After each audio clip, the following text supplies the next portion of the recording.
You are listening and watching to a very special podcast. We got more on Briar Devlin. Enjoy!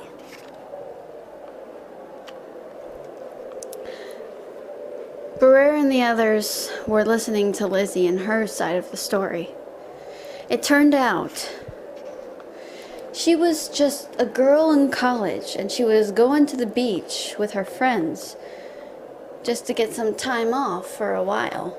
They had been studying for big tests and they were celebrating over the fact that they were going to graduate soon.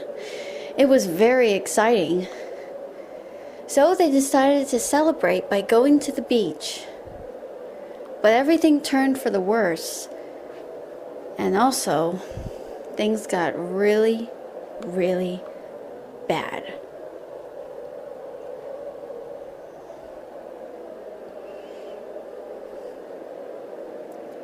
It was then Lizzie tried to escape, but one of the medics, which weren't medics at all, suddenly grabbed her and knocked her out. The next thing she remembered, that she woke up and she was freezing. She remembered she was lying on some sort of autopsy table and she was in this hospital gown. And she was freezing so much. But then she realized why she was lying there. She was being cut open. But the thing was, she didn't feel the pain. But she did feel like she was being poked around and everything. And then she saw somebody pulling out something. A white insect, which was a parasite. The last thing she remembered before passing out was the beeping of the machines and also a voice which spoke to her. But she couldn't remember the words. They just seemed incoherent. And all of a sudden, she just passed out. When she awoke, she saw there was a bloodbath going on, an outbreak. Lizzie did her best to escape. And while she did, she noticed that her appearance had changed. And she was very shocked to see herself like this. She managed to rush out and she escaped from the building. It was then she came across a human corpse. She picked up at the human corpse and tried to eat its flesh to be more like infestations. But one bite of the flesh, she suddenly felt sick and threw up. It turned out she couldn't eat any human flesh, which was pretty bad. That's when she managed to sense the infestations nearby. So she charged at them and tackled them to the ground, eating them. It was then she discovered her destiny. What she had to do.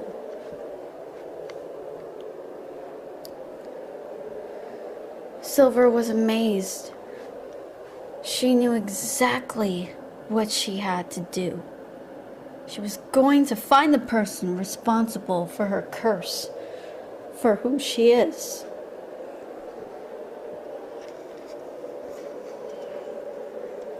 Briar couldn't believe it. I'm so sorry that happened to you. Don't worry about it. I've been trying my best to keep on the down low, but if you ask me, it's getting even more harder. Even with that Shadrick guy that's been prowling around here. Shadrick? You met him? No, well, yeah, I did before while I was working at the donation bank. Donation? Yeah, you see, I can't try to drink blood without the human flesh, so that's how I eat. Whoa, that's how I stay alive. I'm like a vampire, it's crazy. Shit. So that's how? Yeah, and here's the thing. When I drink some of this blood, I get visions in my head. Flashbacks, memories. It's crazy. That's cool. Briar said. I mean the whole getting visions in your head thing. I mean, I'm so sorry that happened to you, of this whole infestation curse. I don't know who's behind all this, but I'm gonna find this person and I'm gonna take down their ass. I'm gonna be kicking ass and taking names. Not kidding. But I gotta make sure nobody recognizes me. Or my pale complexion. But Shadrick is getting suspicious of me. And he's gonna find out if I'm really an infestation.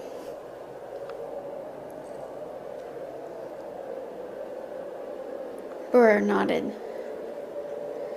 Wow, I never knew how hard it was for you, Wendy said. It's gotten a bit easy since Besnick is around. So, what's with him? He's, however, they noticed the X seats were gone, but then they heard Happy crying out. So they hurried over, but when they got there, they were shocked to see the X seats were up in the air, but somebody was clinging on to them for dear life. Briar and the others were baffled by what they saw. Lizzie wasn't. Then the man spoke, saying, "Oh, hello there. Sorry about all this. It's not really that easy." "I feel uncomfortable," Happy cried out. "This is not what I had in mind," Panther Lily remarked. "Geez, this is quite a tragic," Carla said. "I really can't do this. Sting! Wrong! No, really," the man said to the X-Seat's complaints. I really have to stop clinging onto every single flying thing I see." Briar looked over and asked, "This is Besnick?" "Yeah." "This is your partner? What the heck's he doing up there?" "Guys, what the heck are you doing up there?" It's a long story," Happy cried. "Will you mind? Honestly, what is with these people?" the guy said. He let go of them and then he realized, "I let go, didn't I?" "Yeah, you did," Briar remarked. The guy was falling as he cried out, "Help me, please! I'm afraid of heights, I don't..." But Briar managed to save him using her powers and bringing him up. The guy panted with relief. Oh, thank you. Thank you very much. You have no idea how much this means to me. I give you my gratitude. Although, may I trouble you if you guys have any food?" Briar looked at him, and then looked at the others, and then she said, "What do we look like, a couple of chefs? No, we don't have food on us."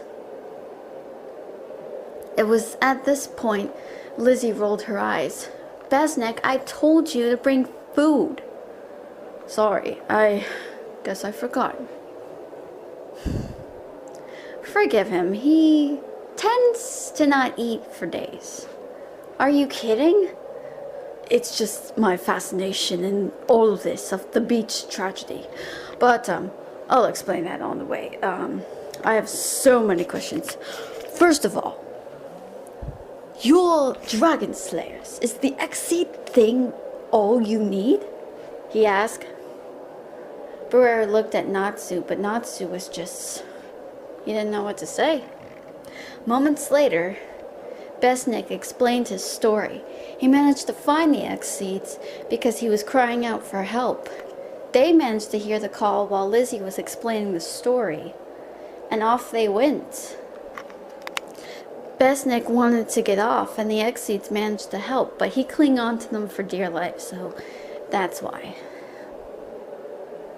Then Besnick explained the whole thing with his obsession with the beach tragedy. Everybody knows about the beach tragedy, you know. Skin melting off, bones exposed, blood spread all over the place, and people. There's an investigation about these medics. They're not really medics. Let me see. Like, these people, whoever these people are, they had some terminal illnesses that couldn't be killed. They had this for a long time, so whoever must have done this might have known about their conditions. They knew that these people were dying. Briar was shocked. You mean somebody was trying to save them? What? That's crazy. Well, it could be an act of kindness, but it is very fascinating. I mean, somebody must have a fascination with life and not death, because death is the most painful thing that anybody suffers. Yeah, I mean, there's the afterlife, but yeah, I really don't want to think about all that. I just want to think about what I'm doing here now. I know. But anyway, sorry. So, I'm trying to figure out this. Well, we have a bit of evidence on the vat that was found near the beach, up high on that boardwalk. Really? There's a bridge and a boardwalk, all in the same, called the pier, right? Yeah, that's it. How did you... I always go there all the time to look over the ocean. Sometimes people go there to, take their own lives. It's very tragic. But luckily, they don't allow people to do that anymore. Oh, thanks for the grim thing. Not to complain. What's with all these grim things? Haven't we seen enough? No, you haven't. But somebody might have left this behind, because there's something on this message that they've written all over the wall. It says, "Life is beautiful, death is not. Resurrection is even more enchanting." See? That's what I found in the room of where these people were being held. You actually found the room? How did you? I managed to track it down. I managed to help him out because he was working on that case. Oh my God. Was it really that bad? It was a massacre. I saw body parts, everything. It was really painful to see all that. I'm so sorry you had to say that. But, here's the thing. We're trying to help each other out here. If we're gonna catch this bastard, whoever he is, it's not gonna end up pretty for him. Yeah, damn straight. So, maybe we can help you. I mean, maybe we can, give you people who have pretty good blood, and they might have powers too. Can you absorb powers as well? Actually, I can. I actually can do that. Really? Yeah. Sweet. I guess we have a good deal. We'll keep your secret, and in return, we'll give you blood, and I'll tell you what I see in these visions. Okay? I promise. I will. Great. Where do we start? Sting asked. We start now, Besnick said. Briar smiled. Cool. Take us to this donation center, and maybe we can build one underneath the Evermore Agency, and nobody would even know. We never had like a blood bank thing, so maybe you can help us out. Lizzie smiled. That's a great idea. I like it. It's very good, but we need somebody to do the donation center, because we're going to get a lot of people with giving blood. Right? Actually, I know someone that maybe might be able to help. I guarantee, Briar said. Thank you for listening and watching. See you next time. Bye!